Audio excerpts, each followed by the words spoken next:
5 وقت کی نماز یہ میرے نبی کی آنکھوں کی ٹھنڈک ہے، 5 وقت کی نماز اس امت کی شان پہچان ہے۔ اور اللہ تعالیٰ نے پہلی امتوں پر اتنی بڑی مشقت ڈالی کہ ان کی نماز مسجد کے علاوہ کہیں نہیں ہوتی تھی، مسجد میں ہی ہوتی تھی۔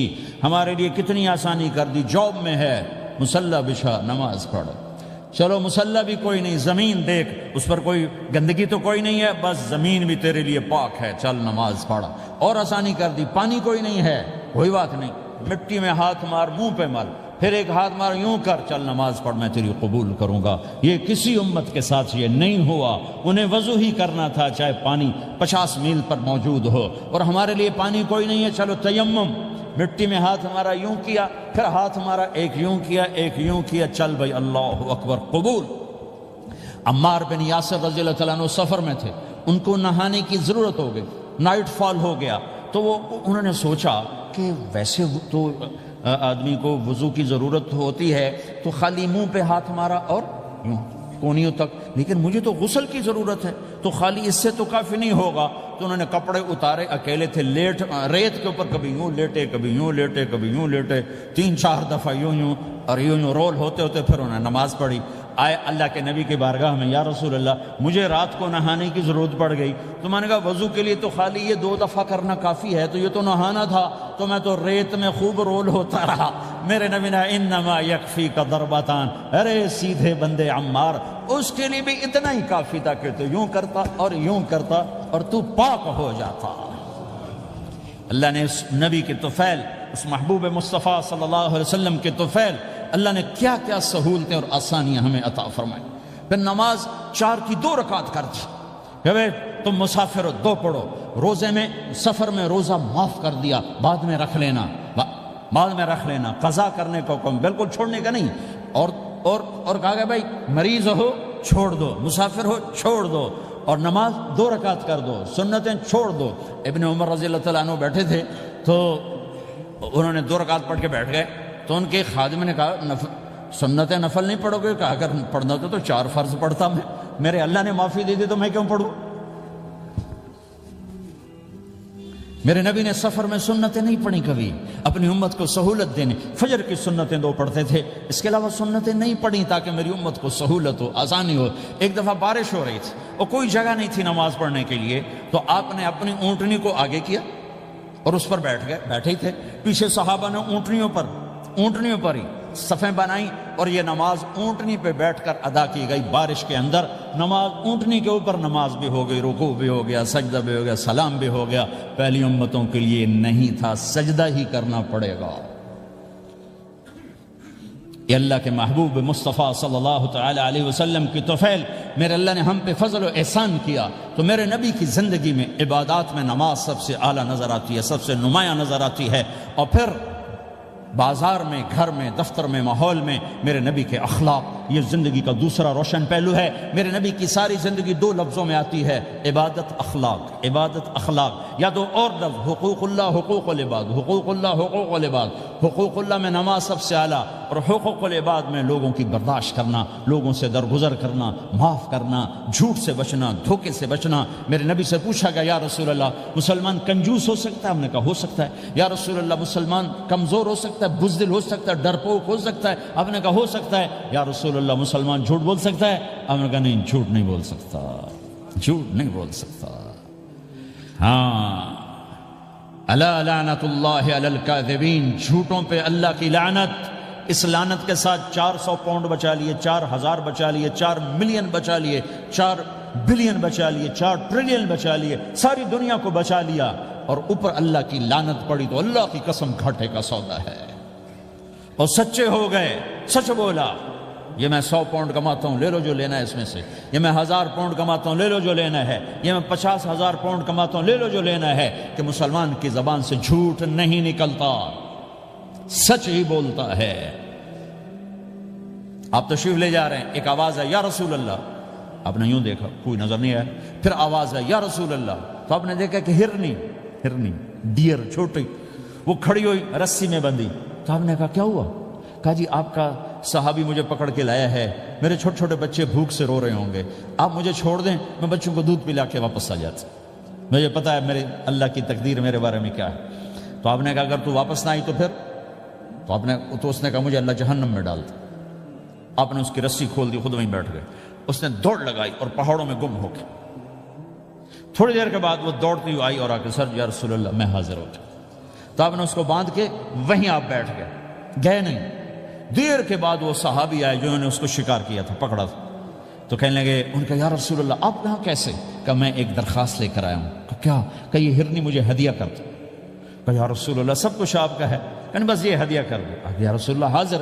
تو آپ نے اس کو لے کر رسی اس کی گردن سے نکالی کہ جا بچی اپنے بچوں کے پاس جا کے خوشی منا، سچ نجات دیتا ہے اور جھوٹ ہلاک کرتا ہے۔ ایک ہرنی جان کی بازی کھیل گئی سچ بولنے کے لیے، تم چند پونڈوں پہ جھوٹ بولتے ہو، ایمان کو برباد کر کے رکھ دیتے ہو۔ مسلمان جھوٹ نہیں بولتا، مسلمان دھوکہ نہیں دیتا،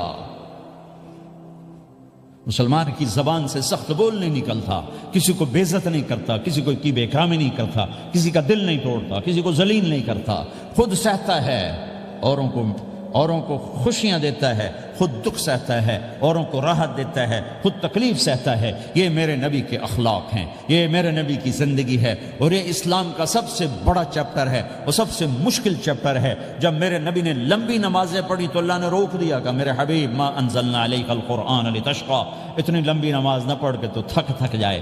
میرے نبی نے تبلیغ میں زور دکھایا تو اللہ نے روک دیا، فلتذهب نفسك علیہم حسرات، میرے نبی اتنا غم نہ کر کے آپ خود ہی آہیں بھرتے بھرتے آپ مر جائیں۔ میرے نبی نے مال سارا خرچ کیا، اللہ نے اس سے بھی روک دیا، ولا تبسطها كل البسط فتقعد ملوما محسورا، اتنا خرچ نہ کریں کہ آپ خود پھر دکھی ہو کے بیٹھ جائیں۔ خرچ کرنا بہت بڑا عمل، تبلیغ سب سے سارے عملوں کا سردار عمل، تبلیغ سے بڑا کوئی کام ہوتا تو اللہ نبیوں کو دیتا، اگر تبلیغ سے بڑھ کر کوئی کام ہوتا تو اللہ نبیوں کو دیتا، گشت سے بڑھ کر کوئی محنت ہوتی تو اللہ نبیوں کو دیتا۔ 950 سال نوح علیہ السلام گشتی کر رہے ہیں، اور اللہ کی مان لو، اللہ کی مان لو، اتنا عظیم عمل کا میرے نبی درمیانہ نماز سب سے بڑی عبادت، میرے نبی درمیانہ کام، لیکن جب میرے نبی نے اخلاق اچھے کیے، دشمن کو معاف کرنا۔ تو ایک آدمی آپ سوئے ہوئے تھے، آپ کی تلوار لٹکی تھی، ایک آدمی آیا، اس نے آپ کی تلوار اتاری اور یوں ہماری پسلی میں، آپ اٹھ کے بیٹھ گئے۔ اب وہ قتل کے ارادے کے لیے آ چکا ہے اور تلوار یہاں ہے، کہتا من یمنعک منی، اب بول تمہیں کون بچائے گا؟ تو آپ نے مسکراتے ہوئے کہا اللہ، تو اس کے ہاتھ سے تلوار گر پڑی، تو آپ نے اٹھا لی، آپ نے یوں سیدھی کی، اب تو بچا، تجھے کون بچائے گا؟ وہ کہنے لگا مجھے تو ہی بچائے گا، وہ تو اللہ کو جانتا نہیں تھا، کہا بابا مجھے تو ہی بچائے گا۔ تو آپ کہتے ہیں اس کا سر اڑا دو، یہ نبی کو قتل کرنے آیا ہے۔ میرے نبی نے فرمایا کلمہ پڑھتے ہو؟ کہا نہیں پڑھتا۔ کہا جاؤ معاف کیا۔ یہ میرے نبی کے اخلاق ہیں۔ 20 سال جنہوں نے قتل کے منصوبے بنائے، مکہ والے، جب آپ مکہ میں فاتحانہ داخل ہوئے، ابو سفیان سب سے زیادہ آپ کو دکھ پہنچانے والوں میں پیش، تو آپ نے ابو سفیان کو عزت دی۔ جو ابو سفیان کے گھر میں داخل ہوگا اس کو کچھ نہیں کہا جائے گا۔ آپ تو ابو سفیان کو بلا کے سولی پہ لٹکاتے، اور آپ کہہ رہے ہیں جو ابو سفیان کے گھر میں جائے گا اسے کچھ نہیں کہا جائے گا، جو بیت اللہ میں ہوگا اسے کچھ نہیں کہا جائے گا۔ سارا مکہ سامنے، آپ یوں بیت اللہ کا دروازے پر یوں دونوں ہاتھ ایسے ٹکا کے کھڑے تھے، پھر آپ نے کہا میں کیا کروں گا اب تمہارے ساتھ؟ تو سہیل بن عمر نے کہا آپ کریم ہیں، کریم کے بیٹے ہیں، تو آپ نے کہا جاؤ میں نے معاف کیا۔ یہ اخلاق آج مٹ چکے ہیں، مردوں سے، عورتوں سے، علم والوں سے، خانقاہ والوں سے، تبلیغ والوں سے، سب زیرو ہوئے پڑے ہیں۔ جب تک یہ اخلاق زندہ نہیں ہوتے اسلامی زندگی قائم نہیں ہو سکتی، اسلامی معاشرت قائم نہیں ہو سکتی، اور دین دو چیزوں سے آگے پھیلتا ہے، ایک دعوت اور ایک اخلاق۔ دعوت اور اخلاق، دعوت نہیں ہوگی تو اخلاق وہیں پڑے رہ جائیں گے، اخلاق نہیں ہوں گے تو دعوت کوئی قبول نہیں کرے گا۔ میرے نبی نے کتنے معجزے دکھائے مکے میں، نہیں کلمہ پڑھا۔ بدر میں ان کے 70 مارے گئے، فرشتوں کو دیکھا، جبریل کے گھوڑے کی آواز سنی، کلمہ نہیں پڑھا۔ خندق میں شکست ہوئی، کلمہ نہیں پڑھا۔ پانی نکلتے دیکھا، انگلیوں سے کلمہ نہیں پڑھا۔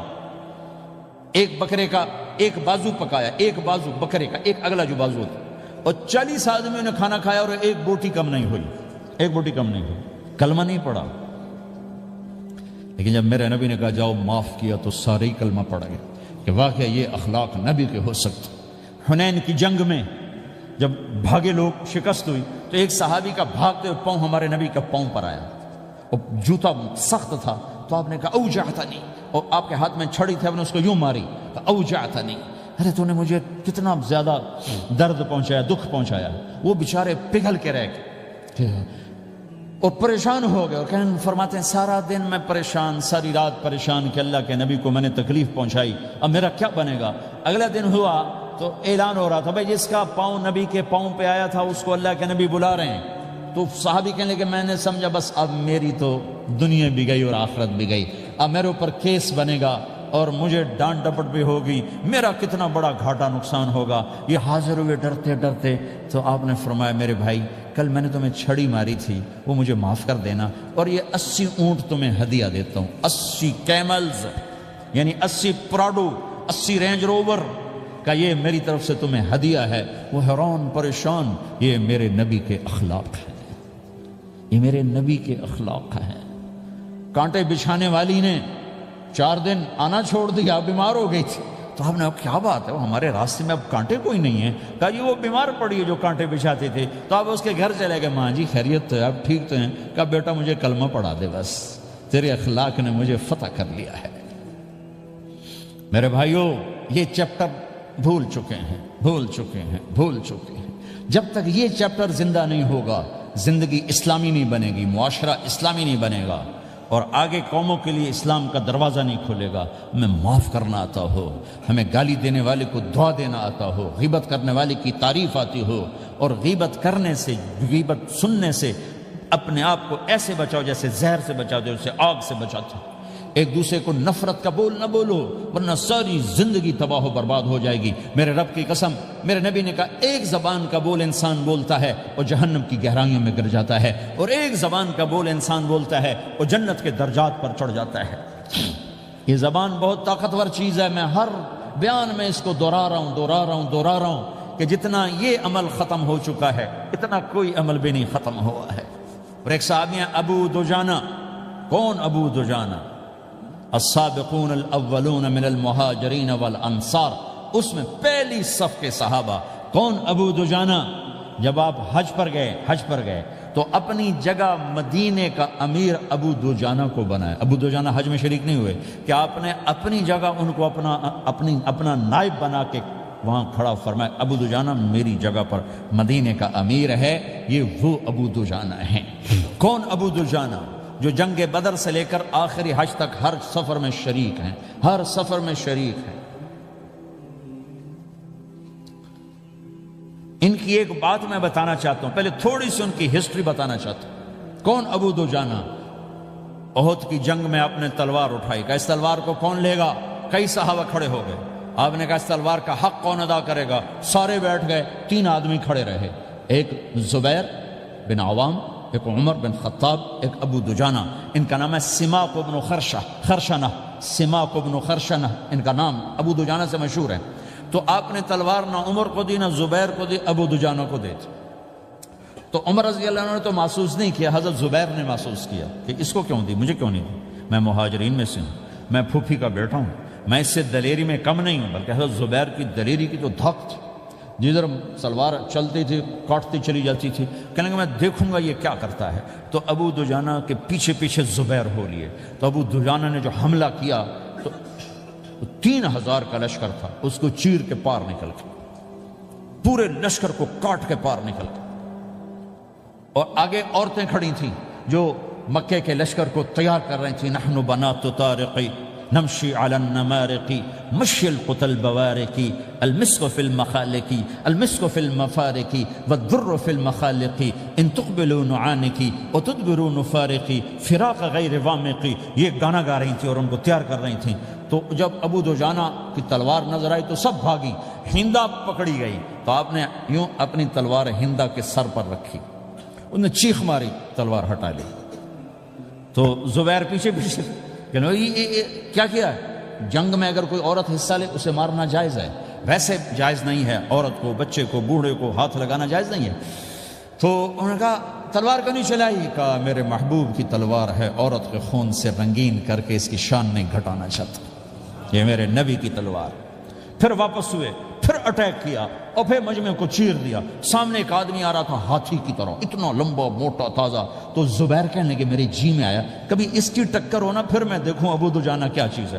تو اللہ کا کرنا ایسا ہوا ابو دجانہ دونوں آمنے سامنے ہو گئے، تو وہ ایسے شاہ سوار تھے کہ دونوں طرف کے لشکر ذرا تھم گئے اور وہ دونوں بھڑ گئے۔ ابو دجانہ کے اپنے جوہر، اس پہلوان کے اپنے جوہر، غبار اٹھا، مٹی اٹھی، اور اس کی اپنی طاقت، ان کی اپنی طاقت، انہوں نے ابو دجانہ کو اس نے زخمی کر دیا۔ ابو دجانہ نے جو جوش میں آ کے ماری تلوار، اس کو لگی یہاں، تو اتنی طاقت سے لگی کہ اس کے نیچے اتر کر 2 ٹکڑوں میں تقسیم کر دی۔ یوں ماری تو ایک حصہ ادھر ایک حصہ، پھر یوں دیکھا اور اپنے چہرے سے لوہے کی ٹوپی اتاری، اما ترا انا ابو دجانہ، کیا دیکھ رہے ہو؟ میں ہوں ابو دجانہ، تلوار صحیح لی ہے میں نے، غلط نہیں لی، یہ ابو دجانہ ہیں۔ اور جب شکست ہو گئی احد کی جنگ میں، اور پھر 10-12 آدمی نے آپ کو گھیرے میں لیا ہوا تھا، ان میں ایک ابو بکر تھے، عمر تھے، علی تھے، طلحہ تھے، زبیر تھے، سعد بن ابی وقاص تھے، اور سہل بن حنیف تھے، عبادہ قتادہ بن نعمان تھے، اور ابو دجانہ تھے رضی اللہ تعالی عنہم، ان میں سے ایک ابو دجانہ بھی تھے۔ اور یمامہ کی جنگ میں ابو دجانہ شہید ہوئے، یمامہ کی جنگ میں شہید ہوئے۔ یہ ابو دجانہ کی تھوڑی سی سیرت آپ کے سامنے آئی ہے۔ اس کے بعد اب آپ ان کے قول کو سنو تاکہ اس کا وزن آپ کے سامنے آئے۔ یہ بدر کے شریک ہیں، اللہ کے نبی نے کہا بدر کا صحابی جو مرضی کرے بخشا گیا۔ یہ صلح حدیبیہ کے شریک ہیں، اللہ نے قرآن میں کہا لقد رضی اللہ، میں ان سے راضی ہو گیا۔ یہ صحابی ہیں، اللہ نے کہا کلا وعد اللہ الحسنی، اے میرا نبی تیرے ہر صحابی کے لیے جنت کا وعدہ ہے۔ اور اب یہ کیا کہتے ہیں؟ یہ کیا کہتے ہیں؟ لوگو ان ارجع عملی عند، لوگو میرے پاس، ابو دجانہ میرے پاس بخشش کا سب سے بڑا عمل جانتے ہو کیا ہے؟ بدر نہیں، احد نہیں، حدیبیہ نہیں، خندق نہیں، خیبر نہیں، فتح مکہ نہیں، آخری حج نہیں، کیا ہے؟ کیا ہے؟ لوگو ان ارجع عملی عندی، میرے پاس آخرت میں بخشش کا سب سے بڑا عمل بس ایک ہے کہ ما آذیت احدا بلسانی، میں نے اپنی زبان سے کبھی کسی کو دکھ نہیں پہنچایا۔ ولا اجد فی قلبی غلا لاحد، اور میرے دل میں کسی کے لیے بغض کوئی نہیں ہے، بس یہ میری بخشش کا عمل ہے۔ تو بھائیو، نبی کے اخلاق میں 2 چیزیں لے لو، ایک زبان سے کسی کو دکھ نہ دو، ایک دل میں کسی کا بغض نہ رکھو۔ اللہ کی قسم بغیر حساب کتاب کے جنت میں جاؤ گے۔ بڑے بڑے جنید بغدادی اور بڑے بڑے معرفت والے تمہیں دیکھتے رہ جائیں گے، تمہاری رفتار اتنی تیز ہوگی کہ تمہیں وہی پکڑ سکے گا جس کا یہ 2 عمل تم سے زیادہ اچھا ہوگا۔ جس روڈ پہ رش ہوتا آپ وہاں سے گاڑی ہٹا لیتے ہو، ادھر نہیں جانا، ادھر رش ہے، وہ سائن وغیرہ آپ کو آ جاتے ہیں کہ ادھر بلاک ہے، ادھر نہیں جانا، ادھر جانا ہے۔ تو جہاں روڈ پہ رش ہوتا ہے تو قیمتی سے قیمتی گاڑی کی رفتار بھی آہستہ ہو جاتی ہے، اور جہاں روڈ خالی ہوتا ہے تو پرانی گاڑی بھی بھاگے جا رہی ہوتی ہے۔ ہمارے یہاں پرانی گاڑی ہوتی ہے نا، پرانی بسوں کے پیچھے لکھا ہوتا ہے نہ انجن کی خوبی نہ ڈرائیور کا کمال، خدا کے سہارے چلی جا رہی ہے۔ اور جس کے پاس ایسی گاڑی ہو، نہ انجن کی خوبی نہ ڈرائیور کا کمال، تو اگر اس کو روڈ خالی مل جائے تو وہ تو مرسیڈیز والے سے پہلے پہنچے گا، رینج روور والے سے پہلے پہنچے گا، بینٹلی والے سے پہلے پہنچے گا، روز رائز والے سے پہلے پہنچے گا، جو وہ تو پھنسی کھڑی اور اس کا روڈ ہی خالی ہے۔ تو میرے بھائیو، یہ میں ایک مثال دیتا ہوں، عبادات کی روڈ پہ بہت رش ہے، نمازی بے شمار ہیں، روزے دار بے شمار ہیں، عمرے والے بے شمار ہیں، حج والے بے شمار ہیں، اور تہجد گزار بے شمار ہیں، علماء بے شمار ہیں، حافظ بے شمار ہیں، ذکر والے بے شمار ہیں، بہت رش ہے، تبلیغ والے بے شمار ہیں، لیکن جو اخلاق والا روڈ ہے نا، یہ خالی پڑا ہے۔ اس پہ موٹر زوکی پہ چڑھ کے آ جاؤ تو سب سے آگے نکل جاؤ، سائیکل پہ چڑھ کے آ جاؤ تو سب سے آگے نکل جاؤ، کہ روڈ ہی خالی ہے، اخلاق کا روڈ خالی ہے۔